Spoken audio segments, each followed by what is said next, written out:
guys, you made it to Unit 2. Well done. This unit, you guys are going to be working on an analysis, and along with that is going to come using APA style formatting. We're going to have in the next tip some instructions about how to use APA style. Right now, you're just kind of exploring, looking for a topic that you're interested in. So while you're doing that, I am going to talk to you a little bit about what various writing styles are and why you're required to use them when you're writing papers. All throughout high school, you probably used MLA style. For the first essay in this class, you guys were asked to present it in MLA style. And now we're going to switch things up and ask you to use APA. Invariably, what happens when students reach the college environment, especially if they're taking various classes in various disciplines, is they are asked to use different styles for different classes. It gets very frustrating. They start asking the question, what are styles? Why do we have to use this? What is the point of this whole mess? So hopefully I will be able to give you a little bit of insight into what styles are, why we use them, and the point of this whole mess. So let's dive in. Writing styles.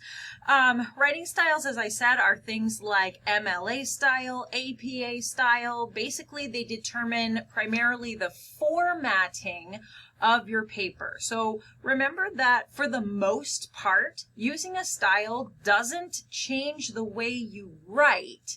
It changes the way you present certain aspects of the information. Things like parenthetical citations, the references to the articles you use that appear at the end of your paper.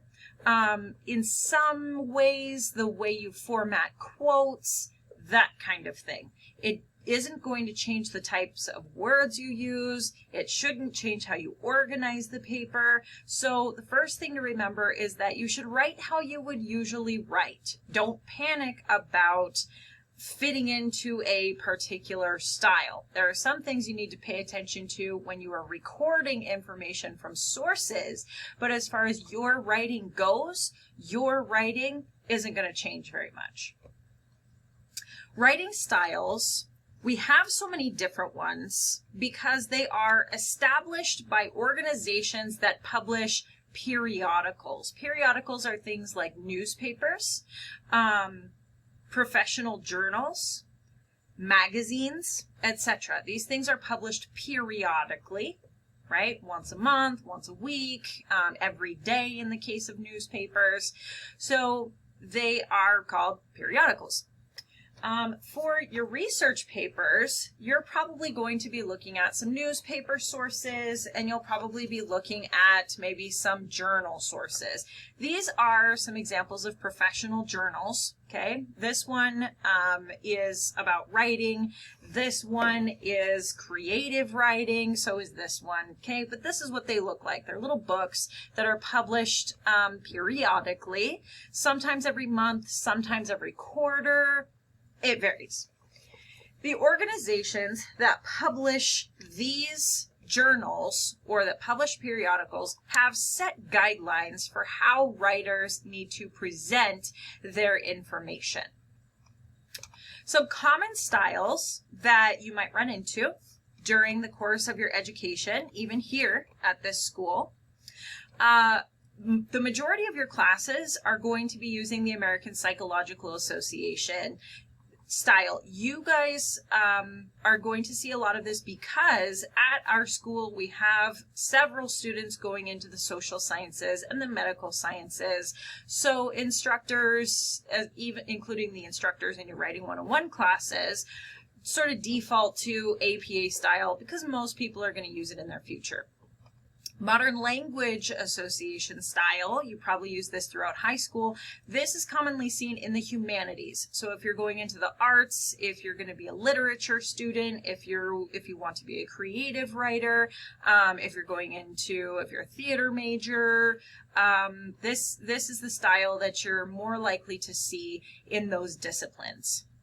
Chicago style is commonly reserved for history and for government studies.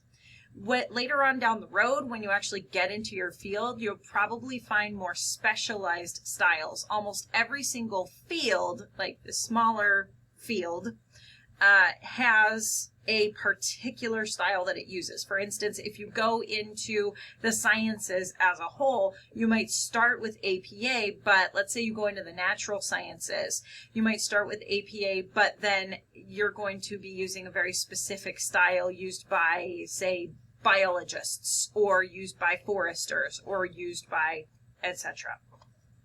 American Medical Association style, you will run into this in some of the medical professions as well as physical therapy, if that's where you're headed.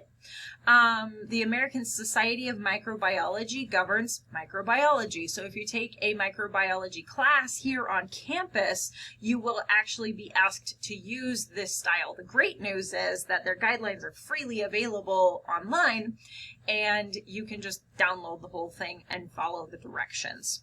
Okay, so we're going to run into these, and that question remains. But why, though? Why do we do this? Why are my instructors making me use this when that's not even the field I'm going into? Well, the styles came about primarily because we need to see uniformity in writing when we're writing for a particular field or a particular discipline or a particular journal. Okay, what happens, you have an editor who's working for one of these organizations, okay, somebody who works for the guys who publish this. Let's say this editor has no guidelines, and so he or she has to sort through a stack of papers, and everybody's done things differently. Instead of using, say, a last name and a page number to cite their stuff, somebody just dropped a URL in there, or somebody put in the title of an article, or somebody stuck a number in there and said, oh, go find this information. And then we get down to the page where we're going to go find this information, and everything's in whatever order that particular author thought was helpful for directing the readers through that paper. The editor now has to go through, and it's the editor's responsibility now to make sure that all the information is present, all the citations are accounted for, that the information in the paper is accurate, that it's easy for readers to read. They have to check the grammar, the punctuation, the content, the structure, the organization, and now everything that the writer has done with their formatting structure. And that editor is going to have to go through and make it all uniform. He or she doesn't have time for that. They only have maybe a month, maybe a week, maybe a few days to get their copy ready. So they have said, okay, authors, if you want to publish in our journal, you're going to set it up like this. Now, your instructor was probably raised in one of those disciplines. Okay, so for me, I was raised using Modern Language Association style.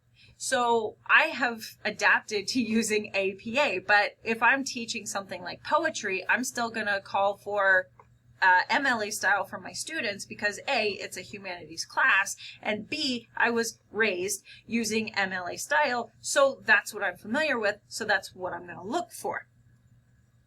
Using those styles increases the precision of the paper, so it makes it much more clear to the reader. The reader knows what to expect. The editor knows what to expect. The writer knows what to expect. So it's very simple to put things together and publish them.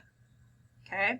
It makes it much faster for that editor to put it together. For your instructor, it makes it much faster for your instructor to read your paper and give you feedback. If you followed the style they requested, they don't have to focus on determining whether or not you have included all the information that you needed, whether you're using reputable sources, etc. They can look exactly where they need to look. They can read your paper and focus, put all their time and energy into the content, and get it back to you very quickly. Okay? Using a style to the best of your ability shows that you are paying attention to detail, which means, again, that your instructor or the editor of this publication doesn't have to be the one who's paying attention to the detail. And again, it's the benefit of they can focus on your content. They don't have to worry about figuring out if you've done anything else right. If nothing else, being asked to adhere to a style is an exercise in following directions. As a college student, you are going to have to use styles you are unfamiliar with, and your willingness to do so and your ability to do so to the best of your ability is going to show your instructor, yourself, and probably a future employer that you have the ability to follow directions and that you can do it well. If you are struggling with using a particular style in your class here on campus, please remember that you have resources available to you, such as your instructor and the FVCC Writing Lab, who can take another look at what you have written before the paper is due and give you some help or give you resources you can look up if you're having trouble understanding how to use the style. Good luck with your work this week.